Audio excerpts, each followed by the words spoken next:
Can the fear of rejection be less painful than we believe? Is it more destructive than we know? Jia Zhang grew up in Beijing, China, and migrated to the United States at age 16. After many successful years in the corporate world, Zhang took a life-altering risk and stepped into entrepreneurship, which resulted in everyone's biggest fear, rejection. This set Jia on his path to his true calling, to conquer the fear of rejection. Owner of Rejection Therapy and CEO of Wu Yu Learning, Zhang is also the best-selling author of Rejection Proof: How I Beat Fear and Became Invincible Through 100 Days of Rejection. Please welcome Jia Zhang to the summit.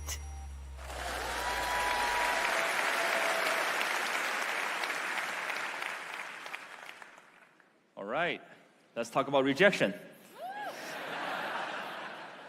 How many of you like rejection? Raise your hand. Anyone? Oh, I got a couple. That's weird. How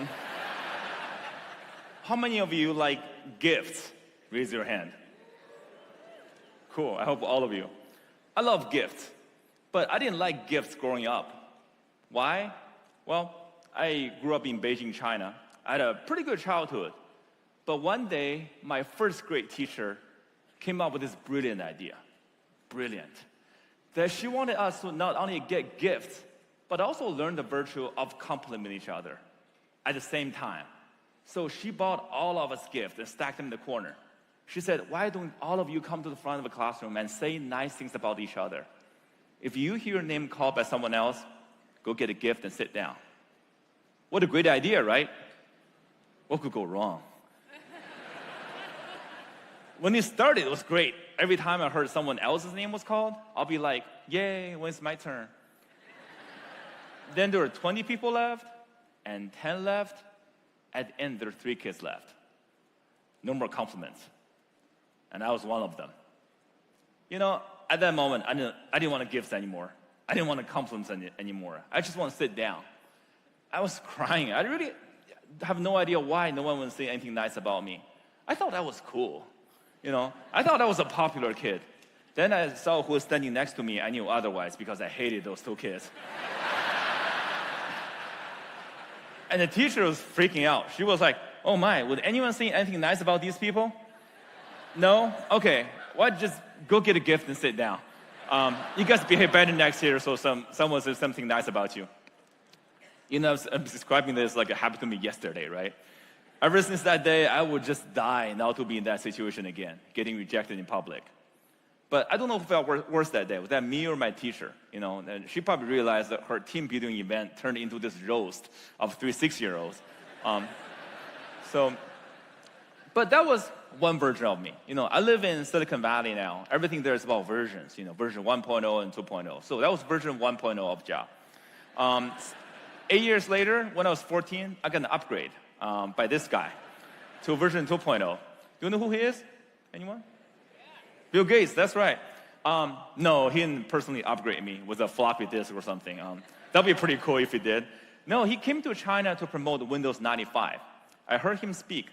You know, I love that guy. I loved everything about him, this entrepreneur story, this idea of using technology to change the world. By the way, I don't know why this picture's in black and white. You know, it's only 25 years ago. It looks like a World War II picture.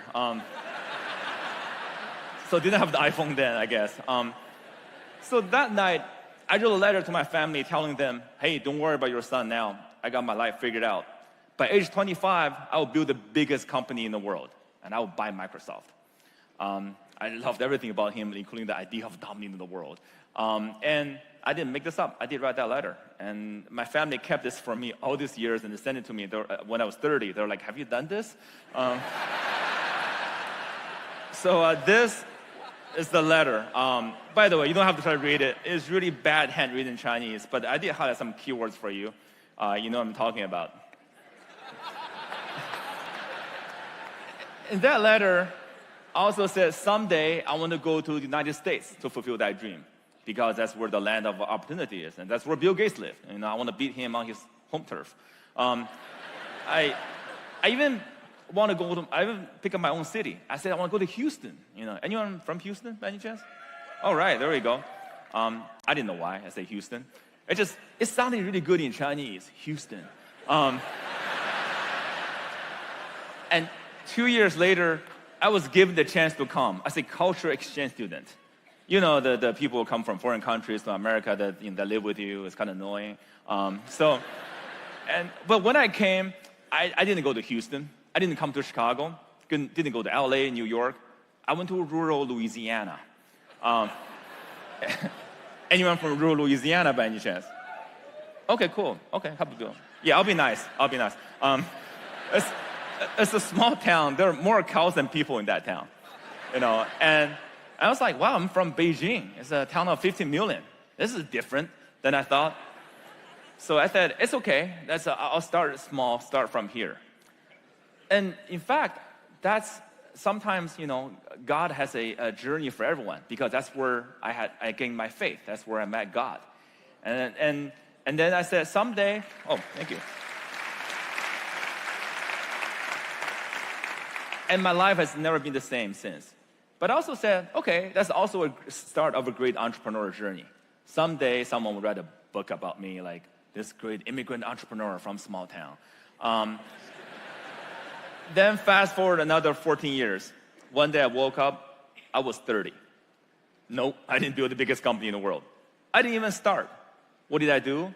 I went to school, I found a job, I made money, I went to better school, found a better job, made more money. Bought a house, bought a car, a dog, bought a car, got married. So this, I've kind of fulfilled everything in this picture. The American dream. No, that's not my house. And the car is pretty cool though. It's a great dream, but it's not my dream. Where was the kid who wrote that letter? And he did what everyone else expected him to do. And even at work, I felt stuck. I felt I wasn't progressing. So I said, what happened? Then I look back. As it turned out, every time I had this new idea I wanted to do, every time I want to be bold, at work, every time I have this new proposal, I want to lead, I want to speak in front of people. I just felt there's a constant battle between a 6-year-old and a 14-year-old. One wanted to change the world, another was afraid of rejection. And guess what? Every time that 6-year-old won. So when I turned 30, I just heard the news from my wife that we're gonna have a baby. Yay. Don't get me wrong. I love babies. I recommend them to all of you when the timing is right for you. But the thing is, when you become a father, this chance of you becoming this world-changing entrepreneur goes way down. Your priorities change, your responsibilities change. So I said, okay,